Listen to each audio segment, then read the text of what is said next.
Aviation इतिहास का सबसे गहरा रहस्य, मलेशिया एयरलाइंस फ्लाइट 370। आज के इस एक्सप्लेनर में हम सिर्फ थ्योरीज की बात नहीं करेंगे, हम सीधा उस साइंटिफिक और टेक्निकल इन्वेस्टिगेशन के अंदर गोता लगाने वाले हैं जिसने इस विमान को खोजने के लिए दुनिया भर के पसीने छुड़ा दिए। मतलब समंदर की गहराइयों में वो कौन सी विशाल तकनीकी चुनौतियां थीं जिनका एक्सपर्ट्स ने सामना किया। आइए उन्हें डिकोड करते हैं। लेकिन सबसे पहला और सबसे परेशान करने वाला सवाल यही है ना कि आज के इस दौर में जहां हर तरफ डिजिटल सर्विलेंस है, हमारी स्मार्ट वॉच से लेकर फोन तक सब कुछ हर सेकंड ट्रैक हो रहा है, ऐसे में 239 लोगों को ले जाने वाला एक इतना विशाल मॉडर्न बोइंग 777 दुनिया की नजरों से एकदम गायब कैसे हो सकता है? ये सीधा सीधा हमारी आज की टेक्नोलॉजी पर ही एक बहुत बड़ा सवालिया निशान है। 8 मार्च 2014 की उस रात का घटनाक्रम सच में बहुत तेजी से बदला। देखिए, रात 1:19 बजे एयर ट्रैफिक कंट्रोल से आखिरी बार संपर्क होता है। सब कुछ नॉर्मल था। फिर ठीक 2 मिनट बाद 1:21 पर विमान का ट्रांसपॉन्डर, जो बेसिकली उसकी लोकेशन बताता है, अचानक से बंद हो जाता है। और फिर 2:22 पर मलेशियन मिलिट्री के रडार से भी ये प्लेन हमेशा के लिए गायब हो जाता है, एक झटके में।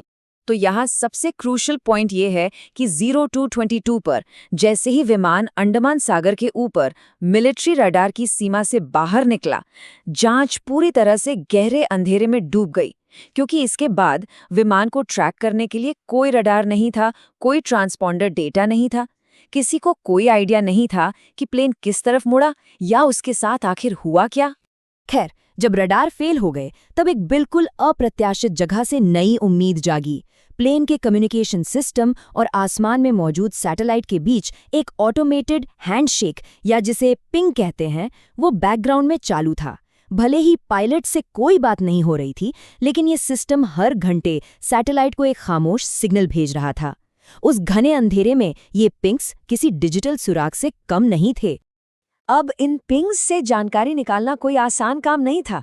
इसके लिए BTO यानी बर्स्ट टाइम ऑफसेट और BFO यानी बर्स्ट फ्रीक्वेंसी ऑफसेट जैसे भारी भरकम एकेडमिक कॉन्सेप्ट्स का इस्तेमाल किया गया। आसान भाषा में समझे तो जांचकर्ताओं ने सिग्नल के पहुंचने में लगने वाले माइक्रोसेकंड्स और उसकी फ्रीक्वेंसी में होने वाले बहुत ही बारीक बदलावों का विश्लेषण किया। इससे उन्हें प्लेन की दूरी, स्पीड और दिशा का एक मोटा गणितीय आइडिया मिल गया। ये अपने आप में एक कमाल का फोरेंसिक टूल बन गया था। सारा सैटेलाइट डेटा तो इकट्ठा हो गया, लेकिन अब सबसे बड़ी पहेली ये थी कि इस डेटा को धरती की एक असली लोकेशन में कैसे बदलें। मतलब सैटेलाइट ने हमें स्पीड और दूरी का एक ढांचा तो दे दिया, पर हमारी पृथ्वी बहुत बड़ी है। उस अथाह समंदर में वो प्लेन आखिर गया कहाँ? इसी जटिल कैलकुलेशन ने सुबह 8:19 बजे के एक आखिरी सिग्नल की पहचान की, जिसे पार्शियल हैंडशेक कहा गया, और यहीं से निकल के आया वो मशहूर 7th आर्क या 7वां आर्क। इस डेटा ने साफ कर दिया कि उड़ान भरने के करीब 7 घंटे बाद विमान दक्षिणी हिंद महासागर के एक बेहद रिमोट, वीरान और गहरे हिस्से में पहुंच चुका था, एक ऐसी जगह जहां तय है कि उसका ईंधन खत्म हो गया होगा।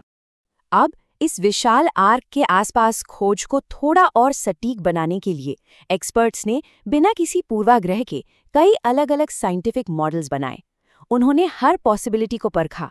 क्या कैबिन का प्रेशर खत्म होने से क्रू हाइपोक्सिया का शिकार हो गया था और बेहोश था, या फिर सिस्टम का पावर कट हो गया था, या फिर ये किसी इंसान का जानबूझकर किया गया एक्शन था। ये सब इसलिए किया गया ताकि ये समझा जा सके कि आखिरी पलों में प्लेन ने कैसे उड़ान भरी होगी। और इस सब के बीच एक बहुत ही डरावनी उल्टी गिनती चल रही थी, सिर्फ 30 दिन। जी हाँ, फ्लाइट के ब्लैक बॉक्स और डेटा रिकॉर्डर्स के साथ जो अंडर वाटर लोकेटर बीकन्स जुड़े होते हैं, उनकी बैटरी लाइफ सिर्फ 30 दिन की होती है। उस अथाह समंदर के तल से आने वाले उन जरूरी सिग्नल्स को सुनने के लिए बस यही एक छोटी सी विंडो बची थी। जरा इस तकनीकी चुनौती के स्केल को समझिए। उन अंडर वाटर पिंगर्स के सिग्नल को कैच करने की जो मैक्सिमम रेंज थी ना, वो सिर्फ 3000 मीटर थी, लेकिन दक्षिणी हिंद महासागर की गहराई इससे कहीं कहीं ज्यादा थी। और ऊपर से समंदर का तल कोई फ्लैट मैदान नहीं है, वो गहरी खाइयों, ऊबड़ खाबड़ चट्टानों और बड़े बड़े अंडर वाटर पहाड़ों से भरा हुआ है। ये शुरुआत से ही एक लगभग असंभव सा काम लग रहा था। तो फिर इस अभूतपूर्व साइंटिफिक ऑपरेशन को कई फेजेस में बांटा गया। जाहिर है ये कोई आम झील की तलाशी तो थी नहीं। पहले सतह की छानबीन हुई, फिर समंदर के उस बिल्कुल अनजाने और अंधेरे तल का नक्शा बनाने के लिए हाई रेजोल्यूशन बैथोमेट्रिक सर्वे का इस्तेमाल किया गया, और उसके बाद उस खौफनाक गहराई में ऑटोनोमस अंडरवाटर व्हीकल्स यानी AUVs को उतारा गया। इस खोज का विशाल पैमाना इसके खर्चों से ही साफ समझ आता है। 2017 तक आते आते इस ऑपरेशन पर करीब $155 मिलियन खर्च हो चुके थे, और इसमें से एक भारी भरकम 86% हिस्सा सिर्फ और सिर्फ एडवांस अंडरवाटर टेक्नोलॉजी और गहरे समंदर की खोज पर लगा था। मतलब ये सिर्फ एक रेस्क्यू मिशन नहीं था, बल्कि एविएशन हिस्ट्री का सबसे खर्चीला और कॉम्प्लेक्स अंडरवाटर सर्च ऑपरेशन बन चुका था। 1,20,000 ये शुरुआती अंडरवाटर सर्च ग्रिड का एरिया था वर्ग किलोमीटर में। ये एक ऐसा नंबर है जिससे हमारा दिमाग आसानी से प्रोसेस ही नहीं कर सकता। जरा सोच कर देखिए, एक विशाल और गहरे महासागर में इतने बड़े इलाके को स्कैन करना, ये भूसे के ढेर में सुई खोजने से भी लाखों गुना ज्यादा मुश्किल और थका देने वाला काम था। ऑस्ट्रेलिया के तत्कालीन प्रधानमंत्री टोनी एबट ने इसे बिल्कुल सही शब्दों में बयां किया था।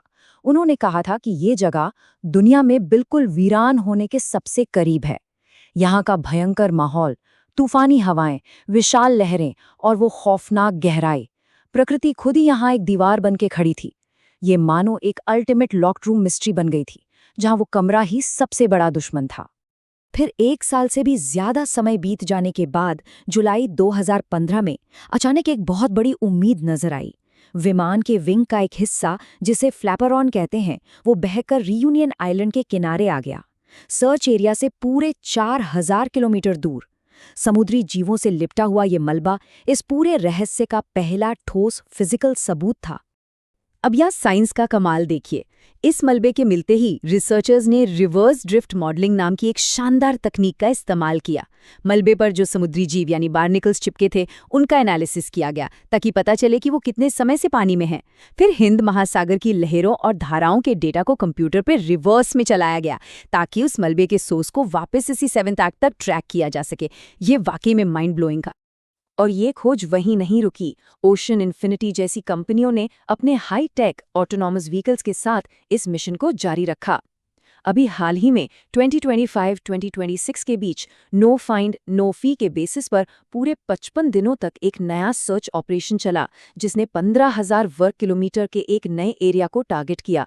हालांकि जनवरी 2026 में ये अभियान भी बिना किसी सफलता के खत्म हो गया, लेकिन ये इस बात का सबूत है कि इस मिस्ट्री को सॉल्व करने का जो साइंटिफिक रेजोल्यूशन है वो आज भी कायम है।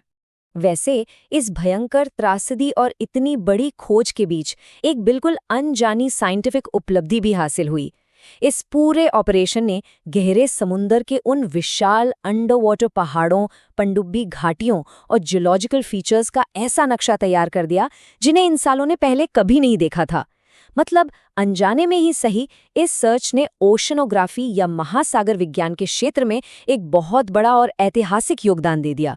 इस इन्वेस्टिगेशन में जो तकनीकी कमियां सामने आईं, उन्होंने पूरी एविएशन इंडस्ट्री को हमेशा के लिए बदल के रख दिया। अब खुले समंदर के ऊपर विमान की ट्रैकिंग का अनिवार्य टाइम इंटरवल 15 मिनट कर दिया गया है। अंडरवाटर पिंगस की बैटरी लाइफ 30 दिन से बढ़ाकर 90 दिन कर दी गई है। और 2020 के बाद के विमानों में तो फ्लाइट रिकॉर्डर्स का डूबने से पहले रिकवर होना भी अनिवार्य है।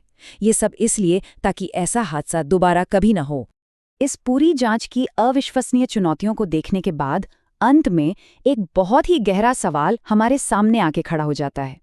हमारी इतनी एडवांस टेक्नोलॉजी और बेहतरीन साइंटिफिक क्षमताओं के बावजूद ये विशाल अंधकारमय महासागर अपने भीतर अभी और कितने रहस्य छिपाए बैठा है? और हमारी आधुनिक तकनीक की असली सीमाएं आखिर क्या हैं? ये एक ऐसा सवाल है जो इस एक्सप्लेनर के खत्म होने के बाद भी काफी देर तक हमारे दिमाग में गूंजता रहेगा।